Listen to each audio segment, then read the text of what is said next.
The Very Useful Monster curriculum is focused on using this wrapper of building a very useful monster that becomes the learning platform. All of what we learn in coding is done through. And the idea is that the more and the better our coding becomes, the more developed and more useful our monster becomes. And so there is a direct link of that. It's also, like I said, it's intentionally a a vague idea of what is useful because we want the students to eventually get to the point where they make useful as what is useful for them. But we are going to focus on teaching fundamentals on our way there. Before we let it become an open-ended build project for them, we are going to teach them fundamentals. And it is really along three stages here. Stage one, which I'm just in this graphic have called getting started, is starting with the simple programs and then focusing on the inputs and outputs. What every basic computer or physical computing project has an input and an output, and exploring the different ways we can do that. Inputs can be button pushes, touches, the accelerometer, or sound level. The microbit has a lot of cool built-in features. And the accelerometer, as we'll discover, is a great way to interact with our pet because it can be upright or down. You can explore how different positions can change that as an input. So when it's asleep, it's on its back. That's the input, it's down. That can be exploring some really basic and even starting to build a very simple Tamagotchi pet, a pet that when it's asleep has one face and when it's upright has a different face. That is still part of what I call this kind of getting started. The middle section that we're going to talk about today is a more advanced coding of what we can do with our very useful monster. We've now discovered we can explore inputs and outputs. We can be very rich in how those inputs and outputs can be. We can use both the lights, that's a very simple output. Sometimes we can use the motors or we can use sound. Before we got started, Valerie was showing hers and it was making little sounds at different times in what it was doing. The outputs can be very rich in what we do. What we add in this middle section that I'm calling CS Fundamentals is we start to explore deeper concepts in computer science that help our coding and enrich it. Specifically, we're going to explore functions, variables, and conditionals. This is a fun way to do it using this Tamagotchi pet because there's a logic to what we're saying. With functions, we can create a collection of code blocks rather than have to retype that entire set of blocks every time we want to evoke that emotion. We can quickly call it a function like be asleep, be awake, or look around, and we can use that code block. So now functions make sense because we're using them to solve a problem. Variables we're going to explore also in the Tamagotchi context. It's almost like a memory for our monster. Our monster remembers the last time it ate, and maybe it's time-based. And so then over time, it gets hungrier and hungrier. And so we're using a variable to remember that, and even a variable to remember when it's been fed. What are different forms of care and feeding? The conditionals in logic, we start to do simple if-thens, but we can go into more complex conditionals when we start to think about how these original Tamagotchi pets were, where you would only be hungry when you were awake. When you're asleep, you're just sleeping, but when you wake up, you start to become hungry. That's where we can start to embed our code, and the order in which we put it and the logic is all intentional based on our goals of how we want our monster to react. That is a fun way for the students to own it, where you can show them some initial projects and give them additional prompts. For those, what I find in this kind of coding project is you're always going to have some who are always jumping ahead, and it's easy to give them additional prompts. Well, make this only happen when this happens. Okay, they go back and they try to do that. What does it mean to be happy? Is it just that you're fed or that you're taken care of? And what does taken care of mean, and how does that work? That's what we're going to focus on today.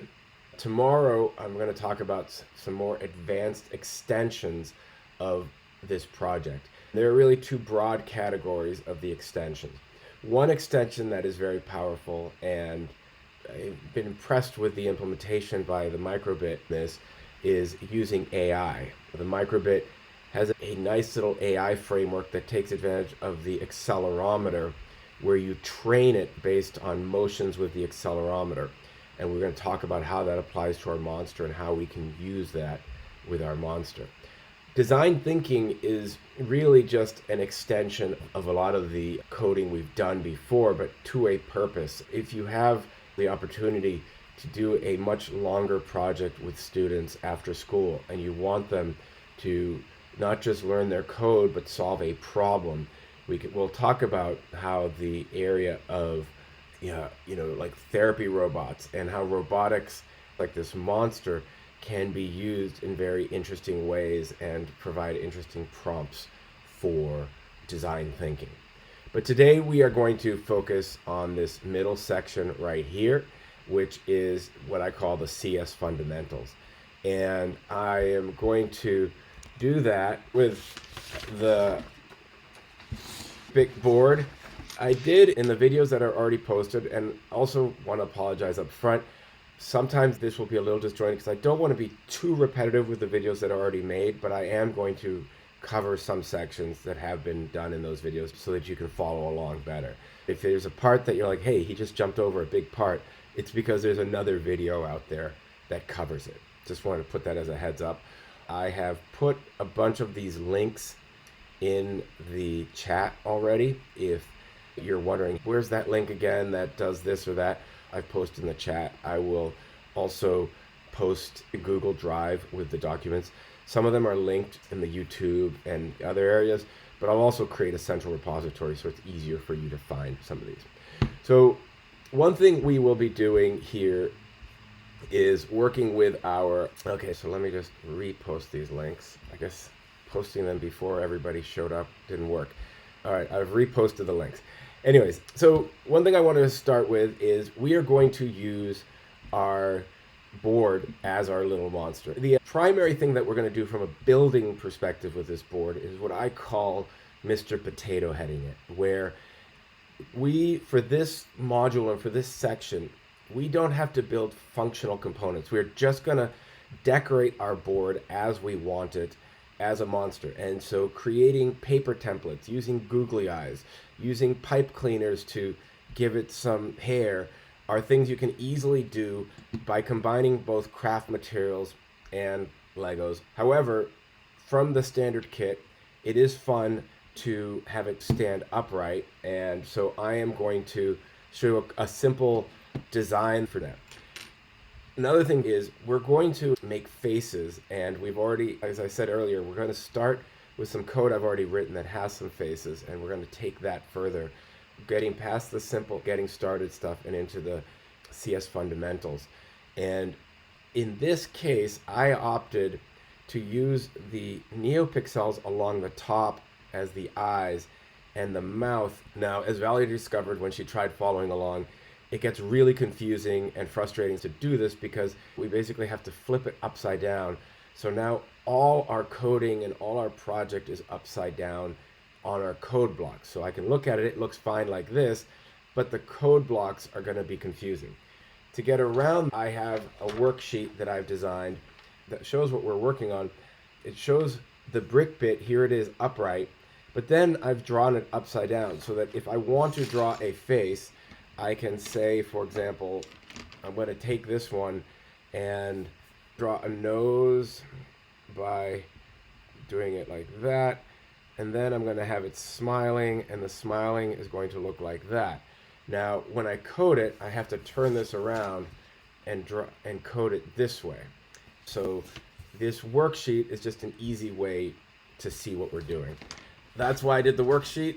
The solution that Valerie came up with, which is just as valid, is to say, I'm not going to use this as eyes down here. I'm just going to draw the full face using this 5x5 matrix, and then I'm never confused by being upside down or backwards. And it's also, you know, there's a lot of fun stuff you can do. You can turn this into a mood bar where you show the colors all one solid color to demonstrate mood. Or maybe you can even count down, and we can talk about how you could write the code for it to use this as a countdown timer if you wanted to. So there's other things we can do with it. Today we're just going to use them as an eye, so I'm going to keep it upright like this. I'm also going to take this L piece, I don't know what it's actually called, and I'm going to install it onto the sides of my Brickbit so that my Brickbit is capable of standing up. I just figured this here is a quick way to give it legs. Now my Brickbit can stand upright and I can interact with it. This will be more valuable when we start to use it to sleep and wake up. I just wanted to show this quick add-on of pieces. These are all pieces that should be in your standard kits. You can get more creative and add extras. If you've got a ton of random Legos lying around, explore fun ways of Mr. Potato Heading this. If you have other craft materials, use those as well. I actually am a big believer in combining craft materials like pipe cleaners, googly eyes, puff balls, and all these things with Lego. Years ago, I remember stumbling upon somebody who was doing that, and I thought, well, why didn't I think of that? I think it's great to be able to, Lego's a great building platform, but it doesn't have to live in a vacuum. It can work with other materials, so take advantage of it and go ahead and use it.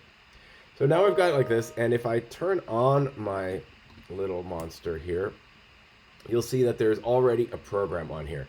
One of the things I've discovered is, unfortunately, it is very maddening to film these lights. Hopefully you folks can see this.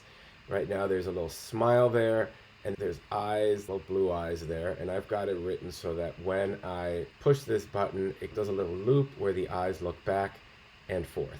This here is what I would describe as still that first section, getting started. Here we have an input, which is my pushing the button or even just turning it on, and then the output are the LEDs, the lights. And we're going to take this further and make a more interactive monster. But first, let's take a quick look at the code that I've got here, and then we will jump into how we would modify it and take it further. All right. So once again, our coding environment is the make code coding environment. And what you see here, it's a lot of code. Please don't be overwhelmed by it. I will share a link to this as well. I do want to do a quick walkthrough of what's going on here before we jump into the next steps. Like I said, also, this is covered in the other videos, but I'm not going to just pretend everybody sees it. I'm going to do a quick walkthrough of some key points, and it's good to go back and refresh yourself off the other videos. Two things I want to highlight right away is, in order to write this code, I had to add extensions. In the microbit, in make code, you've got your emulator window and your libraries of code. This is where you write your code off to the side here. Down this middle one is the libraries of code that work with our system. To work with the Brickbit, we have created a series of blocks that make it easier to code the motors. And it is good to add that extension. We do that by clicking on this gray button that says extensions, and it'll give us an entire list of possible extensions, from servers to sonar to data logging. Every one of these extensions, even proprietary ones like Kitronic, will work in some way with our board. The microbit is a great universal platform. Extensions that work with the microbit will work with any device that has the microbit. But then there are special devices made for it that sometimes require their own extensions just to make it easier to work with them. To add the Brickbit, you just search up here for Brickbit, and you will see this Brickbit extension. You click on it and it will add it. I'm not going to click on it because I've already added it, but that's how you do it. The other extension that I've added is this NeoPixel extension. The NeoPixel is the brand name for the LED lights that are RGB, red, green, and blue, and that we can program. What's nice about NeoPixels is you can program hundreds of them off of one pin. They have this ability to follow from one to the other. So just using one pin from the board, I can program an entire array of lights very easily. In this case, we have 8 on here. And another thing that I want to highlight, we have 8 LEDs, and we initialize them in this start block up here. For filming, I've set the strip brightness to 100. I mean to 10. This can go up to 100, I think even 255. So it's pretty, I mean, it just shows you sometimes filming, it's so bright that the camera doesn't see the color. I've got this down to a brightness level of 10. It's generally good to keep the brightness level low because the brighter it is, the more it'll use the battery. Since it's perfectly visible at a brightness level of 10, why not just set it there and save the battery? But it definitely is something to think about and to put in there. I'll also, on starting this, I called a function. So in this block of code, I've already started to use one of the more advanced fundamental concepts, which is these functions. And if I go to this look forward block that it's also being called, you'll see that it is showing that face I drew earlier. I was like, I'm going to draw this smiley face. In order to print it, I have to make sure I upload it upside down. So now it looks like some kind of weird snow cone or flashlight, but that smiley face has to be drawn upside down. So I did this, and then I turned on each of the lights so that it would look a specific way. Another thing to highlight here is in computer science, the starting point is usually 0.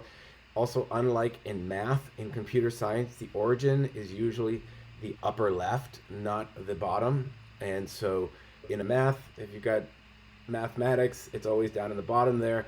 But in computer science, it's always at the start, kind of where the cursor would start on a computer. Little things to remember. So even though we have 8 neopixels, they go from 0 to 7. And the little worksheet numbers them for you so that you remember what's what. It just makes it easy to keep track of which is which, especially when you flip it around and now it's upside down. Now 7 is what would have been 0 and whatnot. So here, for example, here's this code where I have created this function called look forward, and in it I have a smile, and then I'm using 6 lights. The whites are on either side of the blue. So 0 is white, 1 is blue, 2 is white, and then white. Then it's the next one over, white, 6 is blue, and 7 is white. So looking forward, the center ones are blue and the side ones are white. I then have a function that I called look right, where now they're looking right and left. Now, once again, it's confusing because here look right is the mouth is looking to the left, but I drew it here, and that's how I didn't get myself completely confused in the process. So that's how I did this. It might be easier, and this might get, if you are working especially with younger kids or kids who are already tired from a long day and don't really want to think upside down and draw upside down, you might just encourage them to do the entire face upright and use the strip of colors underneath in a different way. But in this case, these are the functions I'm doing.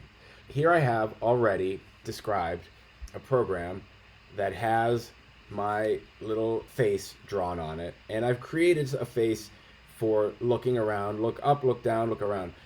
I want to now add to it and start putting in some logic, making it a pet that reacts to different things. The first one I'm going to do is have it be either awake or asleep.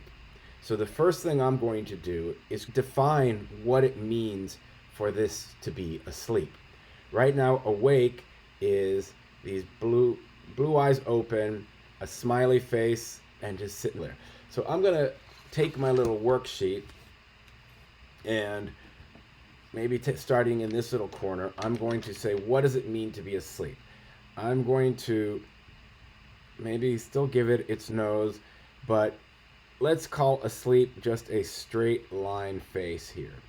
So I'm taking this, and now I'm just drawing a straight line face, and that's my monster asleep. And for the eyes, maybe I'll just do a green where, I don't know, maybe they're all 3 are green when it's asleep, just because it's a weird monster. So it's gonna be green, green, green across like that. So this will be what it means to be asleep. So first, let's make a function that does that. All right, so quick shortcut to do this is I'm just gonna take this function. I'm going to copy it and actually just paste it, or I could have just duplicated it. And now you'll see one thing it did for me automatically was it gave it look forward to. You can't have two functions with the exact same name. That's just confusing. So it automatically changed it. I talk about this in the other video, but I do want to take a second to talk about naming conventions for functions. There are a lot of different options you can have when you name functions. In this, the most common, general rules of thumb, there's number one, there's no right or wrong way, but there are conventions and there are accepted ways of doing it. One important thing is name it something that makes sense so that you remember what it is as you start to expand your code and build more functions. If the kids call it poo-poo or pee-pee or some weird name like X, Y, Z, it's hard to remember what X, Y, and Z are. So it's good to have it descriptive of what the function does. It seems obvious, but trust me, a lot of people don't do that. The next thing is, you'll notice that in this case, I have written it with a lowercase first word and an uppercase second word. That is a naming convention called camel. So as like a camel hump, it starts lowercase and uppercase middle. Like I said, it's a naming convention. It's not required, but a lot of coders like that camel convention. So that is just a common way of doing it. One thing I'll say is if you start with one naming convention, stick with it. Sometimes people put an underscore between words. It's good to have short verb action kind of things so that you remember what's going on and just be consistent. So in this case, it's currently called look forward, but this is going to be a sleep one. So I'm going to call this be asleep. Right now, this function be asleep is still identical to the previous one. And so I grab my little worksheet and I put it back upright and I'll go through and make sure I get everything right. So now I said it's going to have a straight mouth. So I'm going to go through and give it a straight mouth. Then I'm going to go here and I said it's going to be green all the way through. There's green, there's green, green, green, green,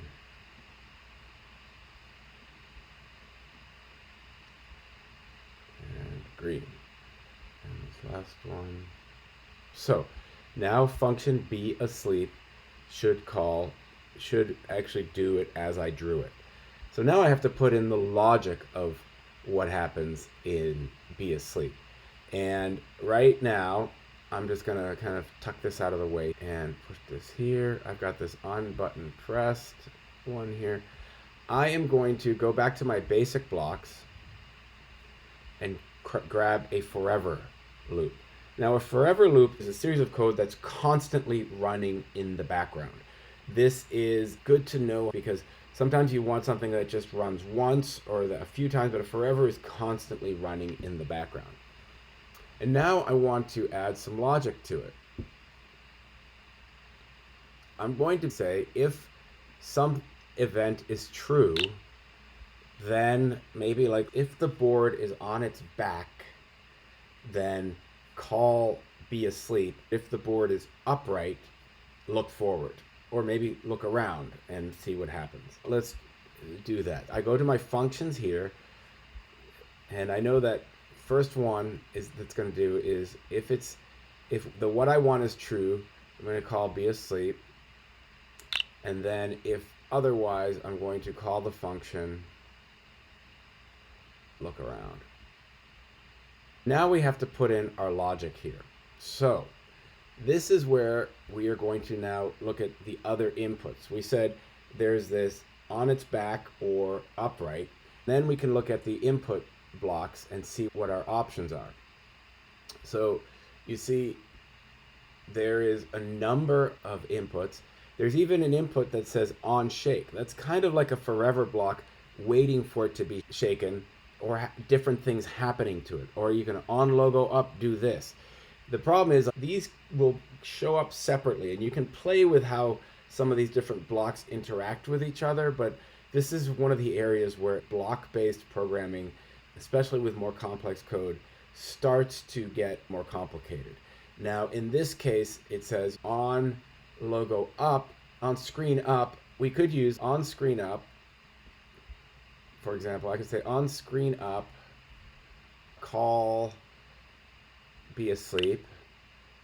And then I can copy another one, and on screen, on logo up, call look around. These are functionally very similar to this. This is two forever loops, one waiting for the other to happen, or the other one to happen. If that function has a bunch of other stuff going on, it may take this will execute slightly different than if I said on, if, let's see, rotation is screen up gesture, then call be asleep, or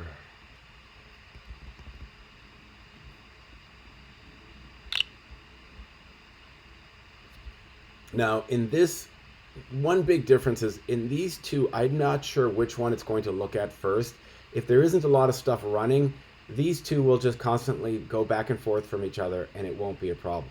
If the order of operation matters, I probably want to use a long if block, because then I can sequence this a little better, especially if I'm going to be nesting logic. But this block here that says forever, if it's screen up, then call be asleep, otherwise call look around, is almost functionally identical to these blocks. I know it can be a little confusing that there's multiple ways of getting to the same thing, but that's coding in a nutshell. There's multiple ways of coding something, and it's no different here. So I'm going to use this way of doing it, and then plug in my board and download this code. I'm used to plugging it in from the top, but because I have turned this around, I'm plugging this in from the bottom. Not the end of the world, but something to do. I have not found the forever loop draining the battery. The Microbit tends to do a pretty low battery drain. What will drain battery is keeping the LEDs on, and so it's good to not run them too much, but it's a pretty low power chip. So I'm going to do this. I'm going to download my code.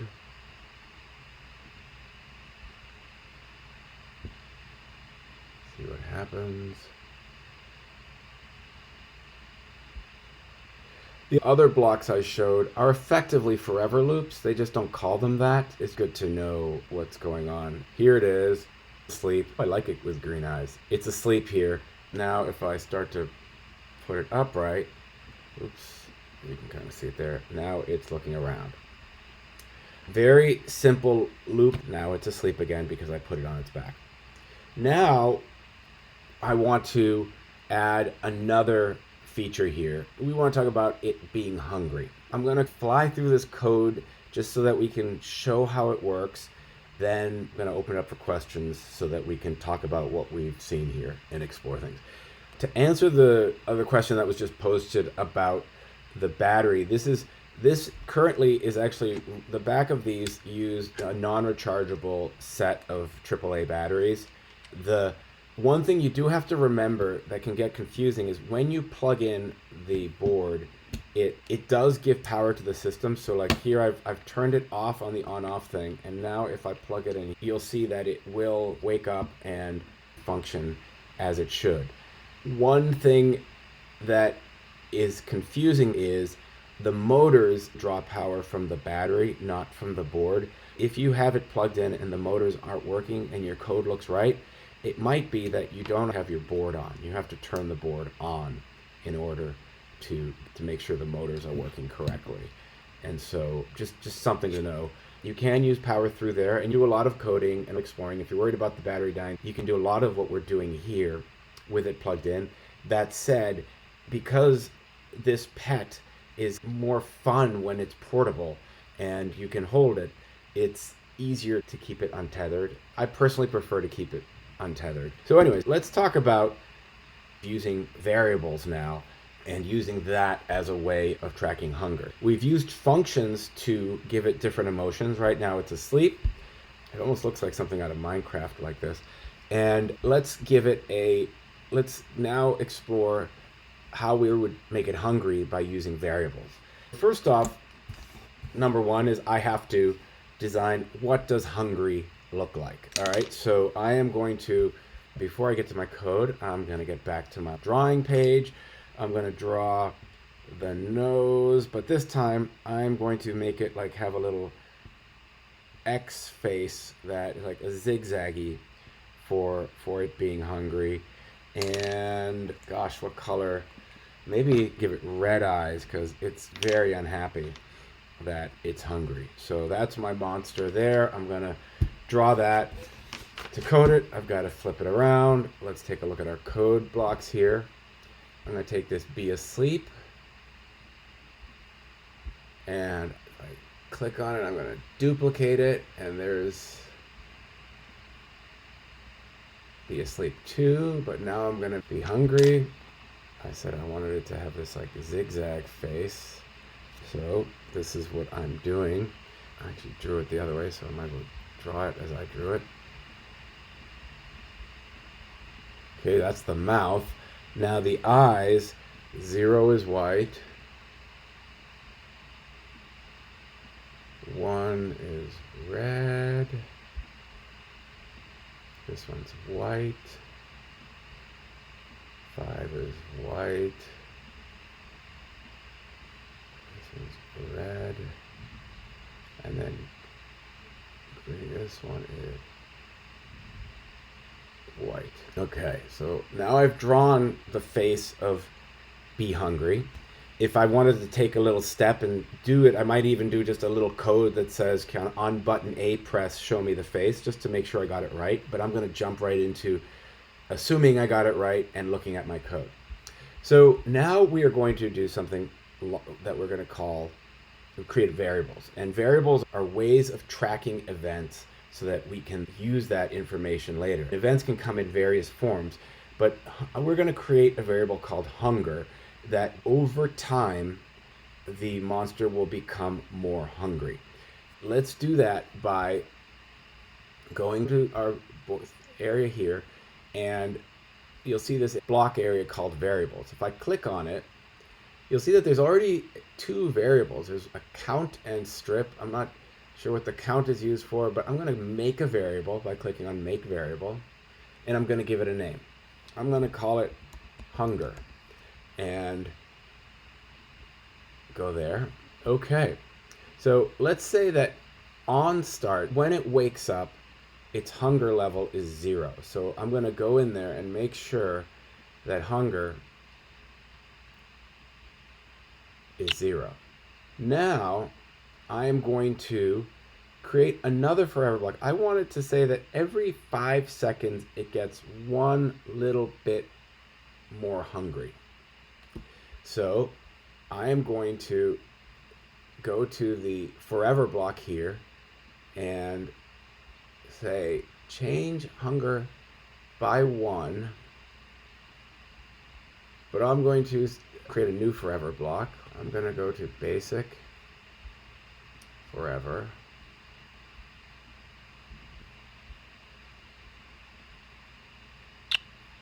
but I'm going to also say every 5 seconds, so I'm going to every certain amount of time. Back in my basic blocks, I have a pause block, which gives me the time in milliseconds. You know what? Because we just want to show this quickly, I'm just going to say every 2 seconds change. Okay. So now we have this code here where it says if it's upright, if the screen is up, then call be asleep. Otherwise, call look around. I'm going to add another conditional here where I say if the variable hunger is greater than,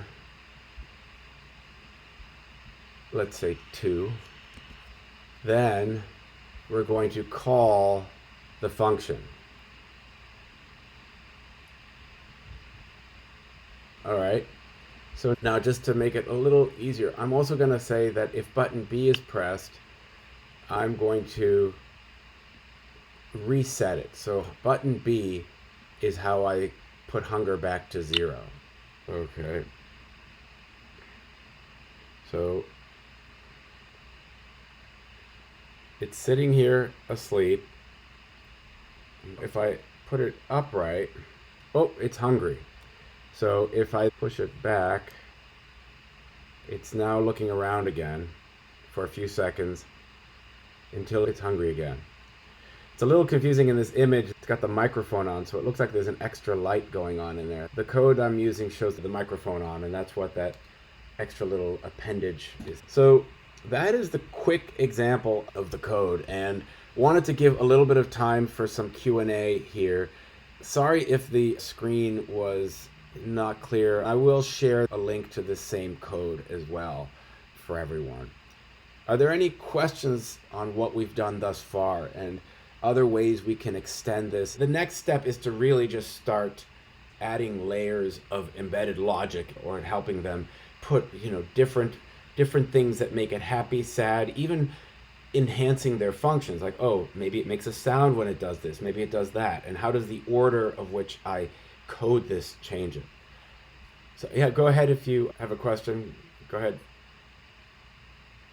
Rod.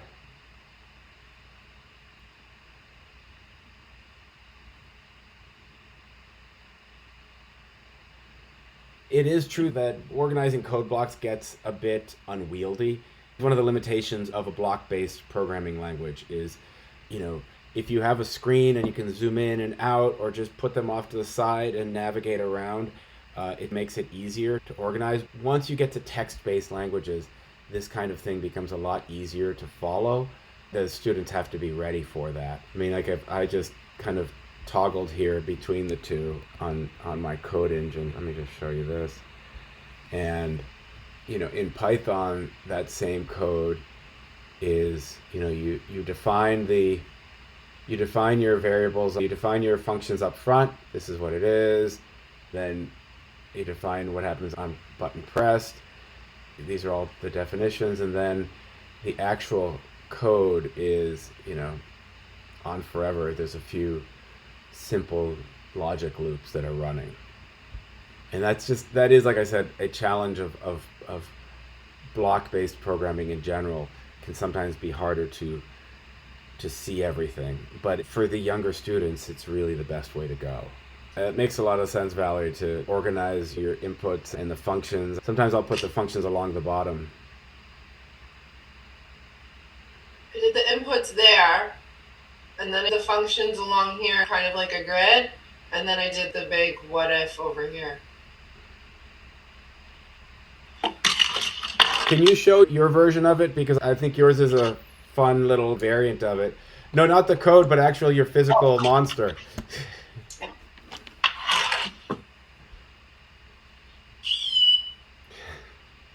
Hello! So it's kind of just doing this, and then it's going to make a sound that's like happy. I could shake it. It likes that. I could flip it upside down. It does not like that. The face doesn't match up with the sound yet. And then I lie it down and it goes to sleep. And this is another area of extension that the students can do. Right now, for example, we've used the blocks that are specific to flat, up, or down. Another way to do the same thing is to use the accelerometer data, because if it's flat, the accelerometer should be one way and not. So what you've done there is what I describe as the Mr. Potato Heading of it, right? You've basically just given it some character by adding random Lego pieces, and depending on what you've got in stock and what you want to do to it, there's a lot of ways you can do that. And I think this is a great looking Lego dude here. It will make noise in a minute if it's hungry, and then you can feed it. And then this is like if it gets dirty. So I have them set to like time. So after, every how many seconds, it adds 1 to the variable. If the variable is greater than or equal to 9 or whatever I set it as, then it'll make a sound and change the picture to hungry or dirty. You can see there's a lot of animation with the different things, like the feeding it is a cookie that gets eaten. Yeah. I love the cleaning is like a showering or something. Yeah, that's the shower. Very clever. And then if you shake it, it gets happy and it's a heart. I tried that AI thing, Diego. I couldn't get it to work. All right, we're gonna do that tomorrow, and I'll show you how to do it, and you can try to follow along. What part didn't work? Did you have trouble getting it to pair with the device? Yeah, getting it to pair with the microbit. I understood how the AI page worked and how to get it set up, how to set up the pages, and then how to get the recording things on there. But I couldn't actually get my tablet to pair. We can look at that, and yeah, definitely I'll take a look at that and see if there's anything else I can dig up on that for tablet implementations. That should have been okay, but it's a Bluetooth thing, so it should be okay on Bluetooth. I'm having problems with nearly all my tablets. I only have this one pair that is talking to each other right now. Uh-oh. I can't get any of my other microbits to pair with any of my other tablets. I don't know what happened. Okay, we'll take a look at that. And is it that using the cable we provided, or is that a USB? Nope, that's the one that came with the microbit. I think it has something to do with notification thing, but it's not coming up with the notification Thing. All right, let's take that offline and look at some of that. Definitely want to solve that problem on the pairing. All right, well, thank you all for hopping on today. I will try to clean this video up and post it as soon as I can. And tomorrow we will focus on the extensions and show the AI implementation and get that going. Great. Thanks all. Thank you. Bye now.